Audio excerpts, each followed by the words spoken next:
백도의 전쟁. 백의 전쟁이 아니라 백도의 전쟁입니다. 독에 걸리면 뭐 백도.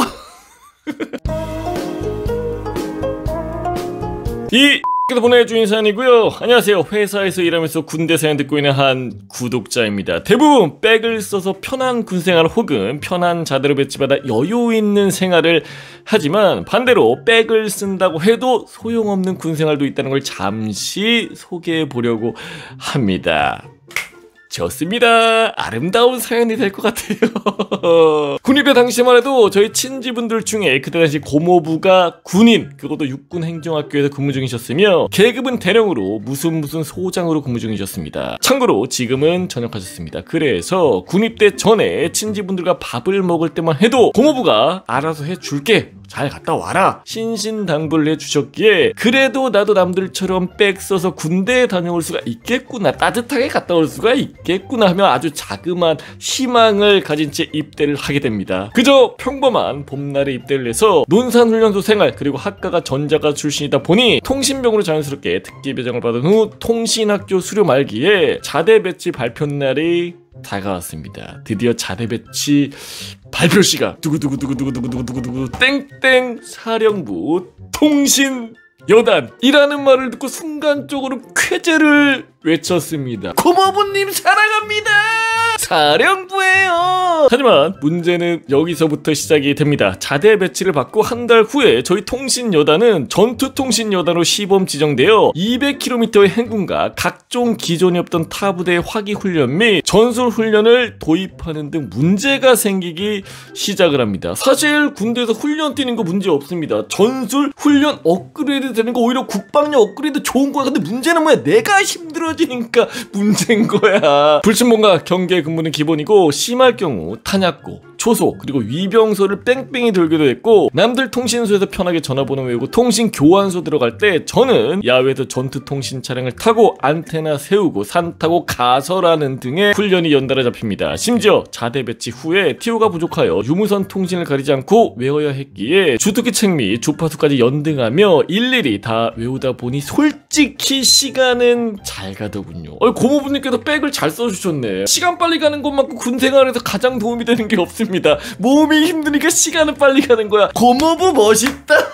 뭐 괜찮습니다. 솔직히 기대는 잘 안 했으니까요. 그렇게 이등병 생활 4개월 차에서 5개월 차쯤 됐을 때 하나의 기회가 찾아옵니다. 바로 이라크 파병. 딴 말을 없는 자대 생활에 지친 저는 또 문득 생각이 났습니다. 내가 알아서 해줄게. 몸 건강하게 잘 다녀와! 라는 고모부님의 말씀을요. 참고로 우대 조건에 군인 가족이 있으면 좀 더 점수를 받을 수 있을 뿐만 아니라 특히 통신병으로 이라크 파병을 나가면 전투부대 지원이 아닌 후방 통신대대라서 근무지도 안전하고 이라크로 지역이 바뀔 뿐 진짜 통신소에 통신병 업무를 수행한다는 것도 지원하는데 한몫했습니다. 심지어 되기만 하면 각종 혜택과 휴가, 그리고 파병 기간이 6개월, 준비 기간 포함하면 7개월 정도 자대와 떨어져 외부 생활을 하게 된다는 것이었습니다. 그러니까 뭐 돈도 받고 싫은 고참들 볼 필요도 없고 갔다 오면 짬 먹고 뭐 얼마나 좋아, 맞잖아요. 물론 이제 가서 힘든 거야 있겠습니다만은 그렇게 제 손가락은 이미 수첩에 적어놓은 고모부님께 전화를 걸고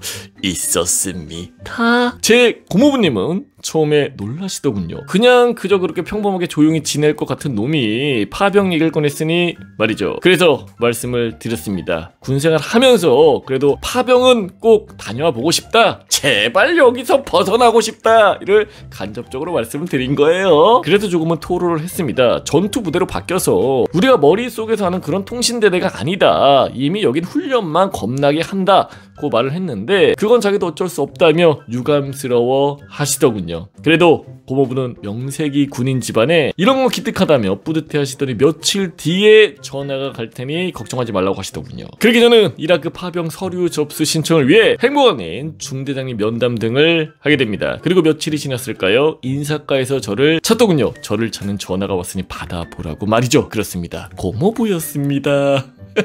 고모부는 간단한 안부 인사와 함께 말씀을 해주셨습니다. 이미 제 이름은 시험 점수와 상관없이 서류 제일 첫 번째에 적혀 있으니 걱정하지 말라고 말이죠. 드디어 가는구나. 기뻤습니다. 이라크 파병을 가기 위해서는 2번의 시험을 통과해야 했습니다. 첫 번째는 주특기와 체력 검정, 그리고 2차 면접 등. 하지만 준비할 게 많을 거라고 생각했던 저와 달리 이미 저는 이라크 파병 통신병으로 이름이 지정이 되어 있었습니다. 아마 행정학교라서 이런 처리 과정이 조금 빨랐던 게 아닐까라는 생각이 들기는 합니다. 물론 선임이나 간부님들에게는 비밀로 했습니다. 중대장님 및 인사과 정도만 제 뒤에 누군가 계시다는 것 정도만 아는 정도였을 겁니다. 그래서 어떻게 됐냐고요?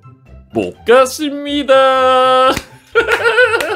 좋아요. 1차 서류 발표를 며칠 앞둔 어느 날 공문이 하나 내려왔습니다. 그건 바로 여단장님의 역습. 여단장님은 그때 당시 대령이었고 진급에 실패해서 말년이라 곧 전역을 앞두고 계셨으므로 자기 전역하기 전까지 인생의 그 어떤 오점 등 사고 기록을 남기기 싫으시다고 각종 파견과 파병 등 외부로 병사들이 유출되는 것 또한 전부 일체 반려시켰습니다. 그래서 그런지 유독 자대 내에서 감사가 자주 돌았던 것도 이 시기였습니다. 그렇게 제 마지막 희망의 불씨는 꺼지고 이 소식을 전해들은 고모님이 크게 진노하시어 부대 방문까지 하실 뻔 했으나 괜히 일 커지는 게 싫어서 되려 고모부를 제가 말린 기억이 있습니다.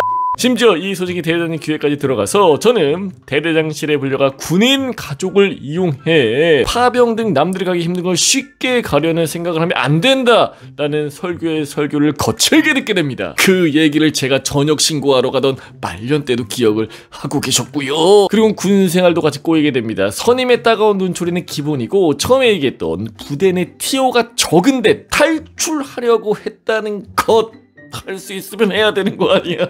못 가는 게 남아있는 거 아니야. 가고 싶어 파병. 또한 제 소대 부사수가 1병 4개월 때 들어와서 막내 또한 탈출해보나 했더니 힘들다고 PX병으로 지원해 빠져버리질 않나. 상병 2개월이 들어온 아들군번 부사수는 CP병으로 발령나서 훈련 나갈 때마다 타 소대 후임을 빌려오는 등 군생활의 험난함의 연속이었습니다. 지금 글을 쓰면서 눈물을 흘리고 있습니다. 회사 책상 앞에서.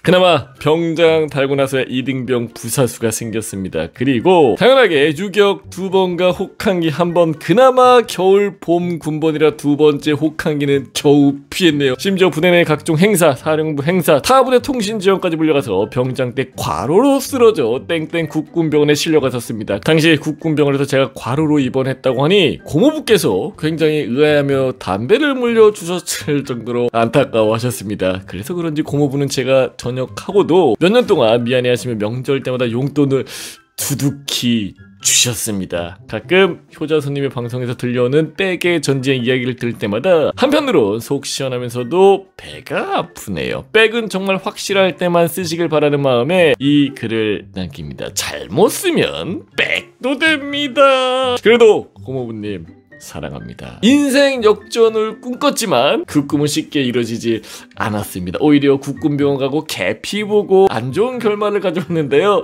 굉장히 흐뭇하고 따뜻한 사연이었습니다. 아, 오늘 참 잘 잘 것 같다.